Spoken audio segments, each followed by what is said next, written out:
Saya tanya ni, dalam Al-Quran ada apa tidak kalimat Dajjal? Yang baca Quran, Bapak dah khatam Quran dah sebulan kemarin kan? Ketika Bapak baca Quran, ada apa tidak kalimat Dajjal Allah sebutkan dalam Quran? Artinya tak dibaca. Kan ada kalimat Ad-Dajjal kan? Boleh baca kan Quran ayatnya?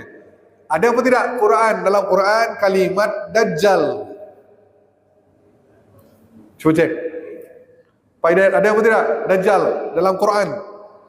Maksudnya kalimat, saya nak kalimat Dajjal ada. Baik, Firaun ada.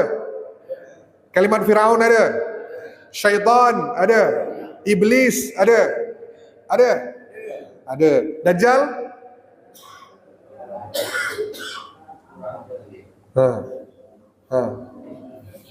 Boleh di Google. Syaitan ada, Iblis ada, Firaun ada.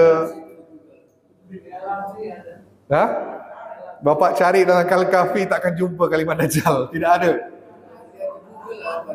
114 surah tak ada